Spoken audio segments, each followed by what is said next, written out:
Hi everyone, welcome again to another podcast from Teacher Joseph.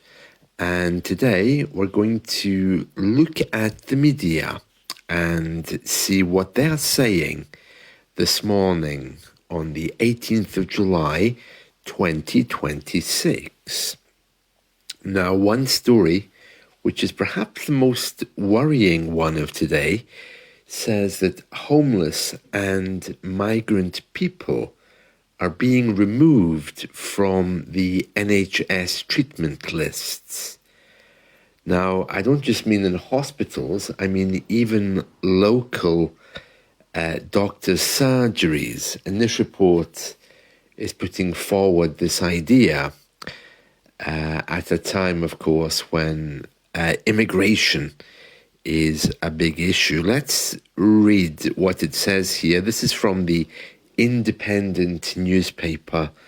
It says, homeless and migrant patients are being wrongly kicked off NHS lists in an attempt to slash spending, the Independent can reveal. Now, the NHS is our National Health Service. It says here, hundreds of thousands of patients have been removed from practices in England under a new scheme to clean up waiting lists and identify patients who have left the country. Well, that does sound, the way they've put it here, it doesn't sound that bad. I mean, presumably doctors do have a system where they can remove people who are no longer around. But the problem with this is that concerned doctors say they've been distressed to learn that many of their most vulnerable patients have been incorrectly flagged for removal, with one fearing that patients with non-English names are overwhelmingly being targeted. Well, that sounds a bit like it's outside of the doctor's control. I mean, if doctors are saying they're worried about it, then it's not their surgeries who are doing it. For example, my local doctor, let's say his name is Dr. Smith, if he's worried, then clearly he's not the one who's going through the lists. So that must mean that somebody higher up the command chain is doing this. But I didn't think they could. I mean, when you register with a doctor, you're under that doctor's care. So I don't quite know how this works.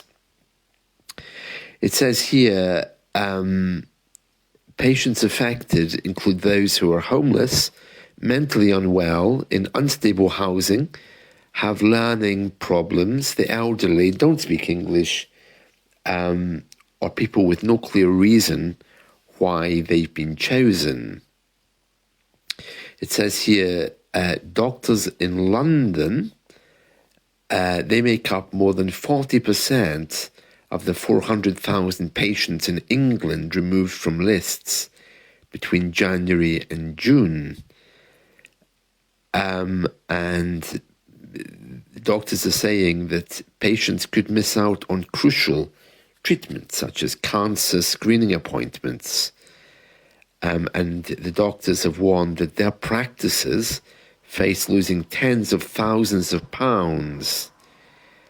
So what it doesn't say here is how this is actually working. There's obviously a process in place. I should point out this only applies in England, nowhere else in the UK. It says here, NHS England and the Department for Health and Social Care launched a new system to identify patients who may no longer need their local GP, general practitioner, that's the doctor. It is focused on finding patients who've left the country, right? So that sounds like then in England, they've actually created a system whereby they can routinely screen for people who may have left and no longer need the NHS. Well, I can understand the money saving part of it, But the distressing part of it is that if you have a non-English surname, you haven't been to a doctor in a while, this could mean that you could end up being removed. And that's everyone's concern. So that's a big story from today. Staying with the Independent, another story for today, Queen Camilla, and it has a picture of her here forcing a smile. Now, you know that our royals don't smile easily. Usually in their official pictures, they're very somber looking, very sober, especially our last queen. But this one, the queen consort, she's forcing a smile. Obviously, she's not accustomed to it. It looks kind of frightening. It says here, Camilla celebrates her birthday with a book giveaway. Queen Camilla is celebrating her 79th birthday by giving away books to children across the UK. Camilla has made children's literacy one of her key issues, and she is patron of the National Literacy Trust.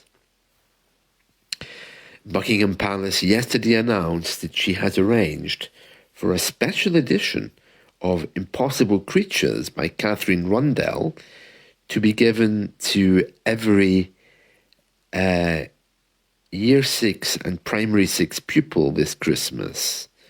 In the fantasy novel, the first in a series, a boy named Christopher and a girl named Mal team up to save a chain of magical islands from a villain. Yes, that sounds vaguely familiar when you think of colonialism, but anyway, Impossible Creatures was named Waterston's Book of the Year in 2023. So she's giving this to all children of a certain age. It doesn't say here if that's in England or across the UK, so I don't know who's getting that book. But yeah, they used to do things like that, didn't they? When I was a child as well, there were free books appearing from different individuals. Of course, all of the media are leading with the story about our new Prime Minister who will be appointed on Monday. The appointment of a new Prime Minister, by the way, is fairly straightforward. I mean, they simply go to the King to resign, and the moment that happens, the new one comes in the next car at the King's office to be appointed. It's a private affair. There may be pictures, but we don't get to see that. There might be something in Parliament as well, just to welcome the person. But yes, our new Prime Minister, Andy Burnham, will be appointed on Monday. So that's another big thing happening across the UK. The media at the moment are generally very positive about him, although they're a bit suspicious of his new parliament. There's speculation that Shabana Mahmood, who's our hardline, I think she's the either Home Office Minister or Foreign Office Minister, but she's been very hard on immigrants. I think she's the Home Office, the Interior Minister. There's a lot of talk that she might become the Chancellor.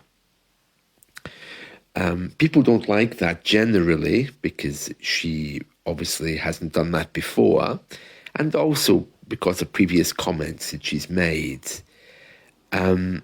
Well, she has a very kind of hard face, so I'm not sure if that's a reason why some people might not like her as well.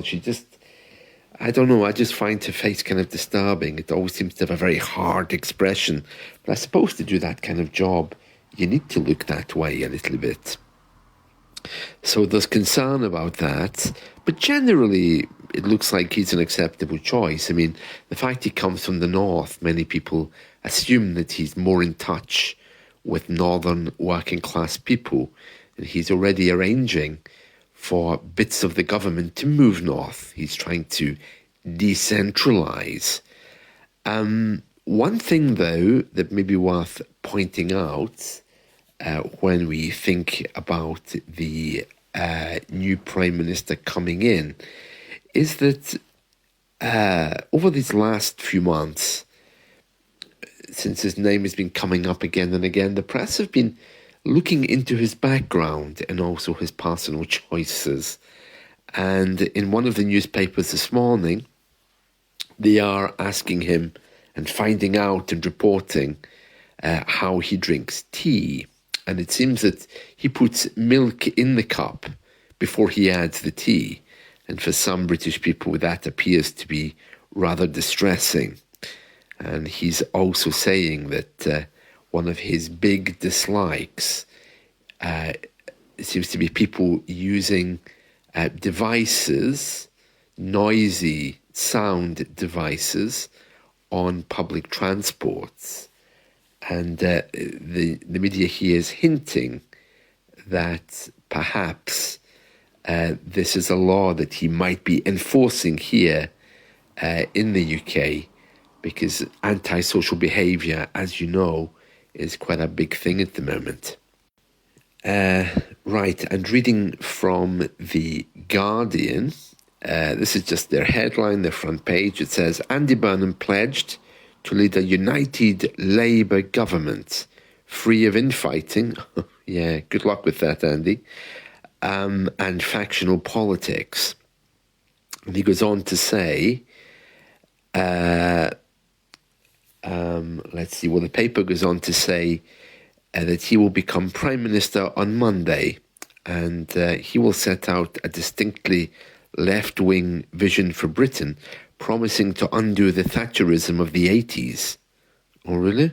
To bring back public ownership, oh dear, and to find money for social care. But his government would also be pro-business.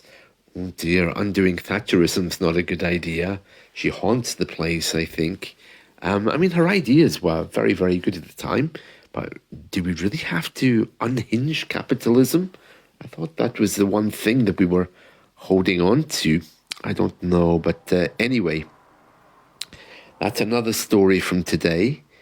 On a lighter note, Odyssey, this new film by Christopher Nolan, makes the cinemas this weekend, and many people are talking about that, and they're heading to the cinema. And of course, the Guardian newspaper also picks up on the fact that the Queen is promising 800,000 books for Christmas. It's every child in England and Wales, Northern Ireland and Scotland. Well, that's the whole of the UK. So I don't know why it doesn't just say that. I think it's because they're called different things. It's Year 6 in England, Wales and Northern Ireland, Primary 6 in Scotland. And she's going to be given free books all across the UK. Oh, interesting. Randell, the author of that book, just going back to that story for a moment, says it's an immense honour. Yeah. And finally, the newspapers are all saying goodbye to Brenda Fricker, who was an Irish actress. I think she must have lived here in the UK. Well, certainly she was almost certainly here in the UK on UK TV. She was an actress known for Casualty, Brides of Christ. She was very good. I liked her a lot. And she was a very well-known actress. Well, she's died aged 81. So another big story making the news. It says here, we will never see her like again. Brenda Fricker, who switched to acting after a career as an art editor. Yeah, I think I knew that. She wasn't always an actress. And very Irish looking, very nice lady. So that's another story from today in the UK press. Well, I hope you've enjoyed this. Let's talk again soon. And just one more small point to mention, and that is today is the Glasgow Pride Festival, which will attract thousands upon thousands of people in Glasgow. And then there's a party which will run well into the evening. So Glasgow Pride taking place today. I will be trying to YouTube that. So if you do subscribe to my YouTube channel, have a little look and see if you can find it. And if you're not a subscriber, or if you're listening to this already on YouTube, but you don't subscribe, please do hit the button and keep up to date with what's happening. That's it from me today. Hope you've enjoyed this. Have a good weekend.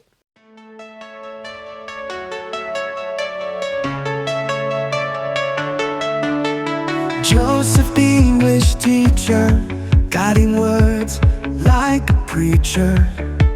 Chalk in hand, he's on a mission, shaping dreams with precision. Joseph, the English teacher, the best teacher